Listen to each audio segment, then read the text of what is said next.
Hi, I'm Alana, and welcome to Live at Evolution. Today, my guest in the studio is Siri Van Gruen.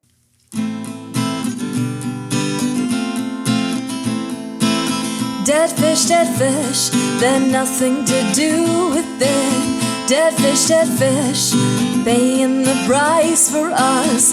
Big oil, destroying our waterways. Big oil, reducing the number of days to the point of no return. But the fish are already gone. Nestle, depleting the aquifers. Nestle, a place where children work. Algae, it blows from our food systems. Algae, dyes creates dead zones. Dead fish, not enough oxygen. Dead fish, paying the price for us. Fashion, dying our waterways. Fashion, reducing the number of days to the point of no return. But the fish are already gone. Plastic, consumed through the food chain. Plastic, washing up on our shores. Or cause are getting fed up with us. Or cause let's help them sink all the yachts. Farm fish, releasing diseases. Farm fish, ignoring aquatic health. Dead fish, more all dying. Dead fish, don't deserve all the shit. Dead fish, dead fish. Dead fish, dead fish. Dead fish, dead fish. Dead fish, dead fish.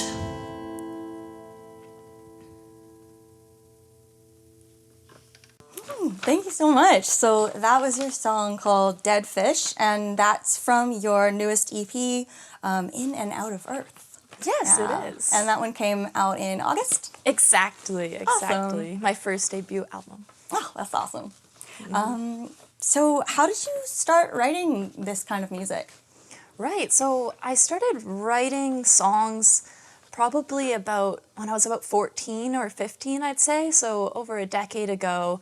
And one of the songs on here, Don't Forget, I actually wrote probably when I was 15 or 16 years old, and that kind of started all of it. It started when my friend's dad passed away, and it was quite sad for him, and I felt himself losing himself. So I wrote a song about, not forgetting who you are and where you came from and what you believe in, and it kind of morphed into an environmental song in a way, just because his dad was a landscaper and all of that. And yeah, so that was the first song, and then the other ones I wrote throughout the years. Like one of the song Fires, I wrote it first in 2021 when the Lytton burnt down. There was that huge devastating fire, and then I continued to add to it as different wildfires impacted different parts of our country.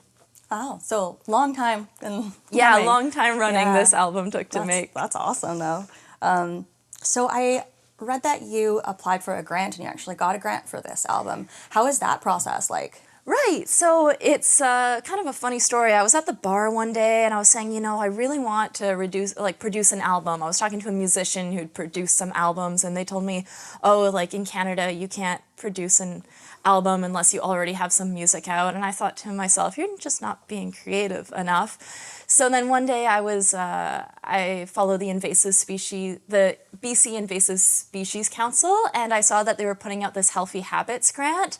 And so I applied to it. They said, you can kind of do creative projects, and they mentioned music. So I thought, I'll write a song about invasive species and get to release some other environmental songs all at the same time and put it together into an EP. Yeah. Wow, that's amazing. I didn't know that they had those types of grants. Yeah. So, when you told me the name of the grant, I wouldn't assume that you could make music using that, but that's awesome. I love that. That's so perfect for you. Yeah, it worked out really well. They're like micro grants, so just a few $1,000s. But I did it pretty like shoestring, in my basement, nothing too fancy or anything like that. But it was still like just even to have the expectation that you have to do it kind of kicked my butt into, okay, now I have this money and I have this grant, I better get going. And the application was really quite simple, and working with them was also really quite easy. Oh, that's so great. Yeah, having like this be real, I imagine. Yeah, that's so great. So what did you end up using the money for? Just like for mixing and mastering or Yeah, so promotion? yeah, the bulk of it I used for paying my producer, which was my boyfriend at the time. And then I also used quite a bit for my friend Liz, who did all the design work and the graphics on it.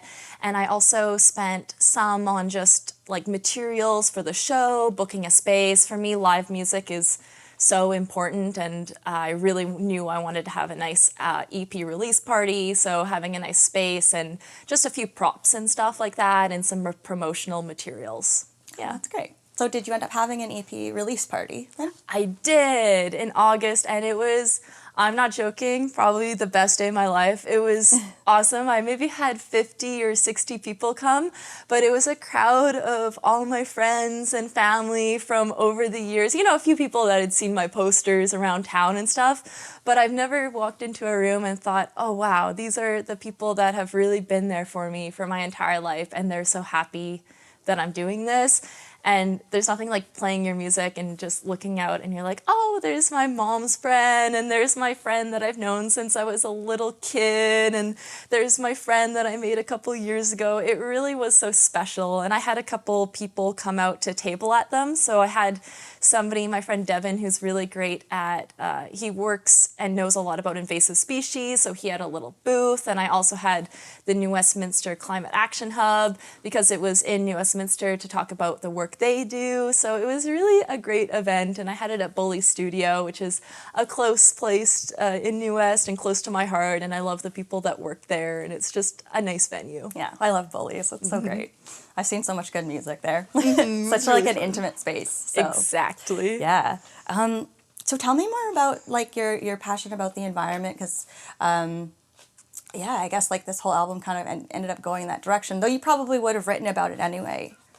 Yeah, totally. So I feel like I've been passionate about the environment for a long time. Like I even remember being in elementary school and having an ad hoc environmental club, just people that we would hang out behind a tree and like paint some rocks or something. And then it was always just kind of this thing. I think just my love for nature since I was a kid, being outside. Like I loved frogs especially, and like hunting toads. I'm not hunting, I didn't kill them, but just like catching them and then releasing them. So the protection of our natural world was always pretty important to me.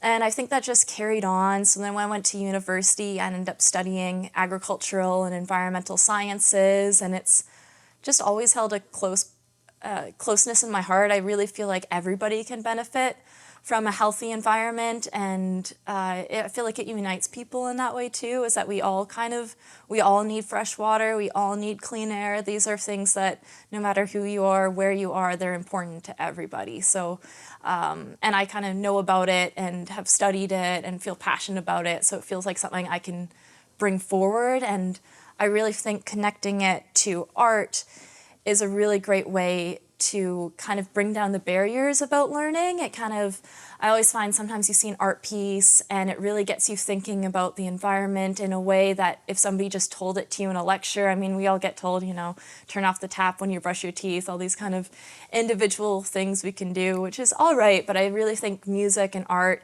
has a big place, and the more we can bridge science and art, the better off we will be. I totally agree. So what's coming up next for you? Do you have any shows? You're writing some more?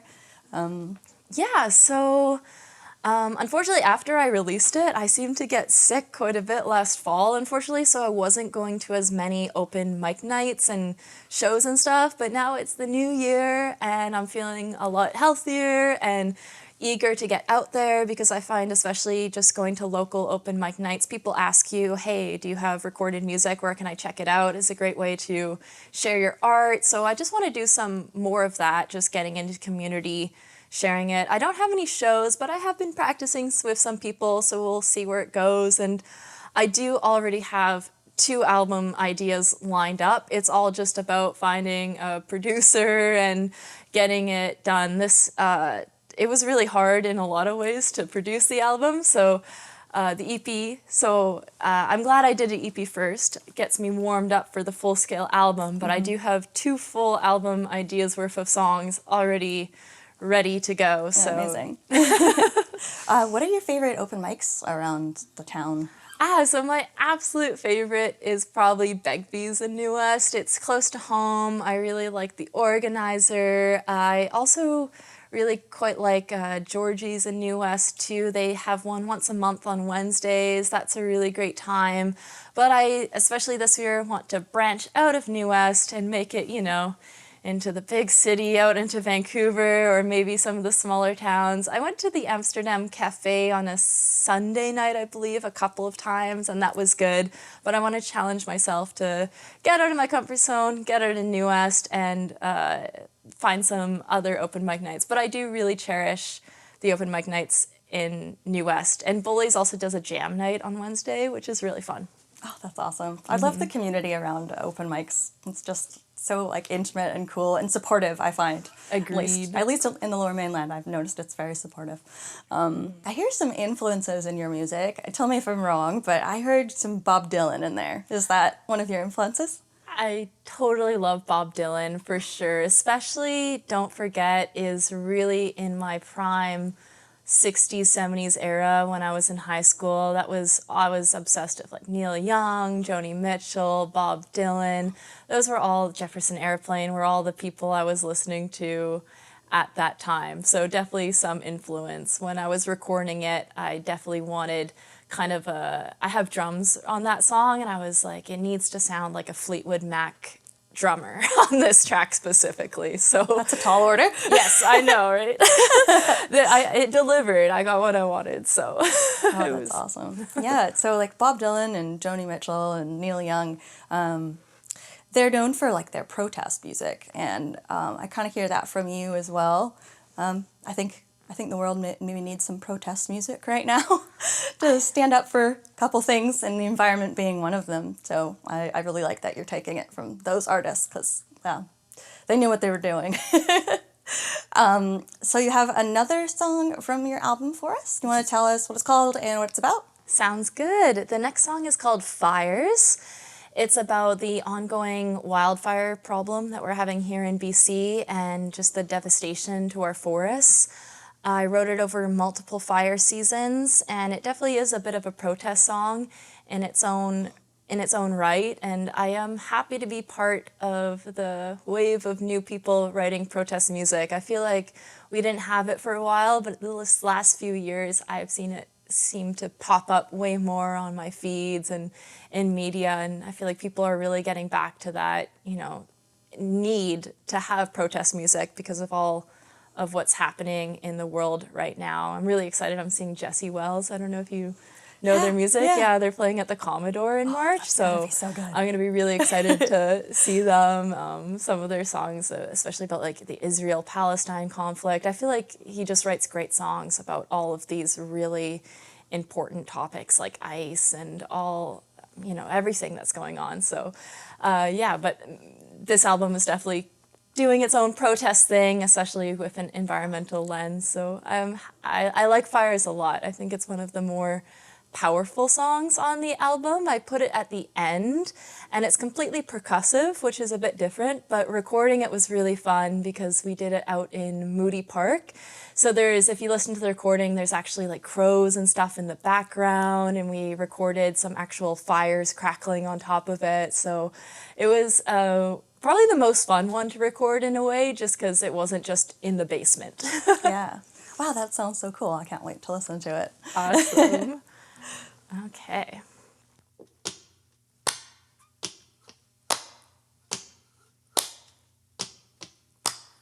So I take another drug, try to forget about the smoke that's burning up outside my lungs in the forest that's nearby. When I was a young girl, an activist to be, I went collecting signatures to save my favorite tree. Then one day I woke and much to my dismay, the tree laying horizontally back in my alleyway. My uncle lived in Decollane, daily had to evacuate, took all of his belongings without hesitation.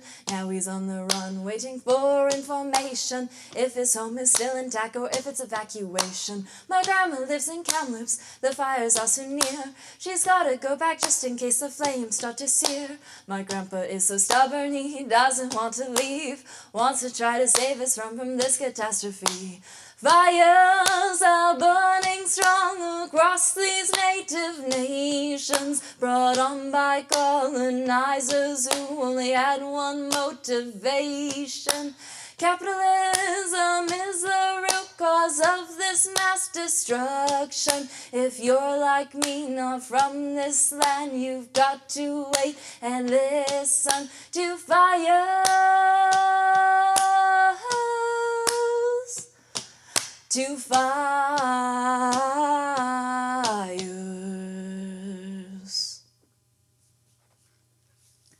Very cool. I can like feel the forest in that song. Yeah. Wow. I can't wait to listen to the album version too, though. The recording in a park sounds amazing. Mm-hmm. It's a little tricky, but amazing. Oh, it was actually quite funny. When we were recording it, we had finally gotten to the point where everybody, because I had a group of about 6 people, where everybody was like doing it right. And right as it felt like we were in the groove, it was going to be the take, a bunch of teenagers showed up right next to us and they're talking so loud. And I was, I'm asking my producer, hey, can you hear them? And he's like, yeah, I can. And one of my friends is a mom, so she's like, don't worry, I got this. And she went over the teens and she's like, hey, we're recording. Do you want to come join us? So we had this huge group of, I label them on my album as Moody Park teens that came over and stood in a circle around us and did, stomp, stomp, clap. And it was really fun. Oh, that's so great. It was really quite cute. You took a bad situation and my friend Mayura, she was like, I got this, don't worry. It was so fun. Free labor. Yes, right? Exactly. And they were stoked too. Yeah. I would be stoked when I was a teenager, if I just found some people recording an album in a park. I'd be like, yeah. Yeah, I'll be a part. Exactly. Oh, that's great. So I know you have a lot of unreleased songs, and a couple more from that album. Is there anything else you'd like to play for us? Yeah, actually, I'm going to play this song. I wrote it a while ago, my first year university. It's called Oliver, but it'll be on one of my albums. The idea for the next one is In and Out of Love, because this one's In and Out of Earth, and then the one after that, or I might do it before In and Out of Love, will be In and Out of Sanity, so it's going to be a whole series of in and out of things, because that's how I feel life is you're always in and then you're out of everything, really. All of life is ebbs and flows. So yeah, this one is Oliver. I feel like it's a happier song, so wanted to play that. Oliver, tell me how you're feeling, and Oliver, let me know what you're thinking. 'Cause I think you have a pretty face, and I think we could be something great. Beach shade to the very day I stepped on your carpet. So come and dance with me real slow. Smoke a big joint, then off we go to paradise. Wanna see the sun in your eyes, you holding me tight, moving at the speed of light. I'm a socialite, can I stay overnight? We can sit in the candlelight, with you in my line of sight. Your ass I light, telling me shit in Fahrenheit. The movie's rolling and we are the stars. I like the way taffin wraps sweet bars. I like to run my hands through your hair. I count your freckles, you really are pale. So come and dance with me real slow. Smoke a big joint, then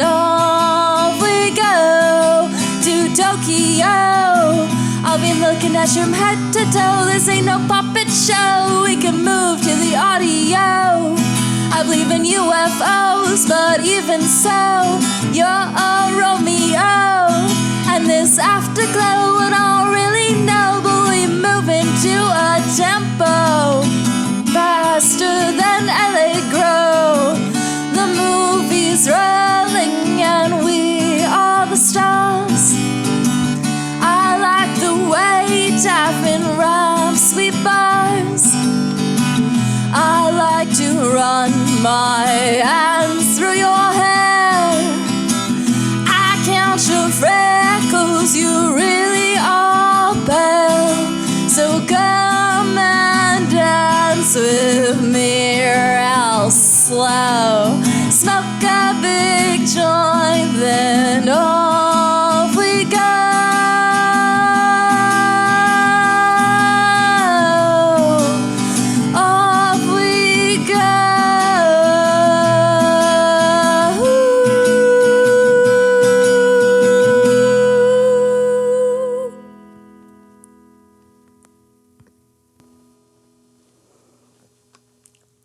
Awesome. So Oliver is love song, and I noticed that the other songs on your, at least on your EP, are not, or at least they're not explicitly love songs. Yeah, so yeah, Oliver is one of my love songs. I don't have that many, but hopefully enough for my In and Out of Love, so half of them are love songs. But on my EP, In and Out of Earth, there is one song, it's called Invasive. I wrote it because of the grant I got when I got it from the Invasive Species Council of BC. I thought, oh, I need to write a song about invasive species, clearly, to make this grant make sense and everything.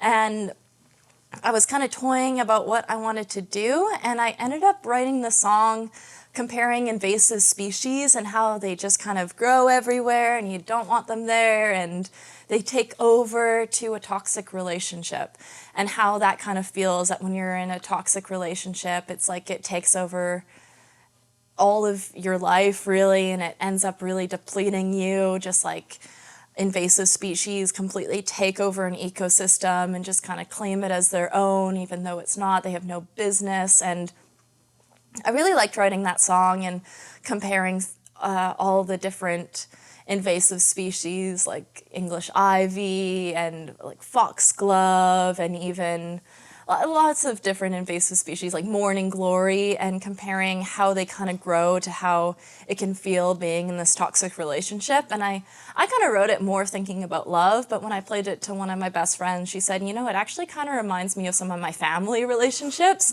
And it made me happy to hear that, because sometimes you write a song and even though you have an idea about what it's about, it's really nice that it can mean different things to different people and they can feel understood. And that when I play on piano too, which is the first instrument I ever learned. So it also felt nice to me in that way, like coming back to, you know, my first instrument, to my roots, I guess, as a pianist. But yeah, so yeah, that song is somewhat a love song, I would say. It's more anti-love song and a toxic relationship love song, but it's about relationships and the idea of love, or at least that was my intention when I wrote it. Mm-hmm.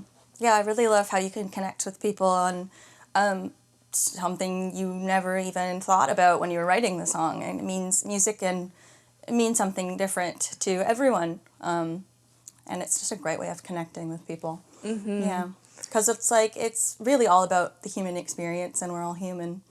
It really is. I don't know why this made me think of this, but I was playing this one song I wrote. It was, again, when my friend's dad died. I wrote 2 songs about it. The other one is more explicitly about death. I dealt with some death in my life, but I was pretty young when I wrote it. I was maybe 16, and I was lucky not to like lose any grandparents or anything like that growing up. And I was playing the song one day because somebody in my life had died, and I wanted to go out to an open mic night and just kind of get my feelings out there. I feel like that's one reason I really love music, is I feel like I can't always articulate how I feel, or I don't really have the words to express how I feel. But when I write in a song, I can cover it up with metaphors and with similes and with symbolism, and that I don't have to directly say how I feel, but I can express it in a song that feels less explicit about how I feel. So I really like that. But I was playing the song I wrote about death, and I was really quite sad that day because I was going there to get some things out, and afterwards this like random guy came up to me. He was, I think, a producer type person. He told me he records music, and he was like, man, that song, I know you can always sing in key because I've heard you play some great covers here before. And he's like, but sometimes you were perfectly off key in a way that made it really emotional. And I don't quite know what you were saying, but I really felt something. And I thought, oh, wow, like I was really feeling something too. So I'm glad we had that shared experience. And the bar went completely quiet. It was really noisy, and then I played that song, and I think it's just I was feeling very emotional singing it, so everybody else went really quiet too. People notice authenticity, I think. Yeah. Yeah. Wow, that's a really great compliment, though. I know. I really liked it. It was nice to hear. Oh, that's awesome. So you have one more song for us, and it's called "Don't Forget," and that's the one that you were talking about with your friend's dad who died? Mm-hmm. Okay. Yeah. Is there anything else you want to tell us about that song or your album before we get into this last song? You can find it on all platforms. I put it up everywhere, so go and it's listen called to it. In and Out of Earth by Siri van Gruen. Excellent. And this is Don't Forget.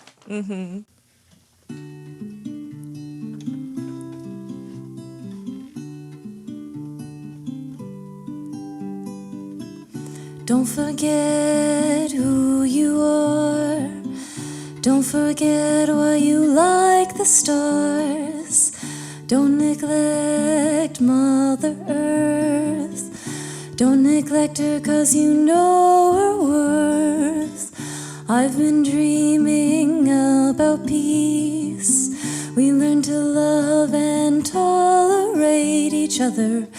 Let's build a better future, freedom to express ourselves. No need for authority, no need for all we possess. Going back to our origins, going back to flower power.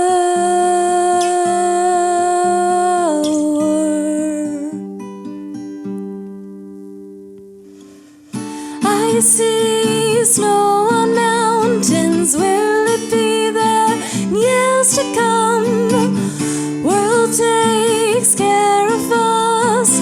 Now it's our turn. Let's fix it up.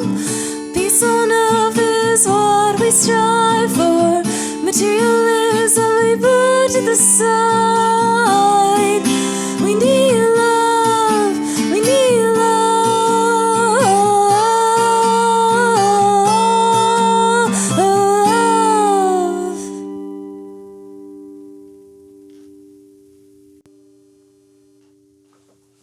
Thank you so much for joining us today at Live at Evolution. Again, my guest today was Siri van Gruen, and you can find her EP called In and Out of Earth anywhere that music streams. Thank you.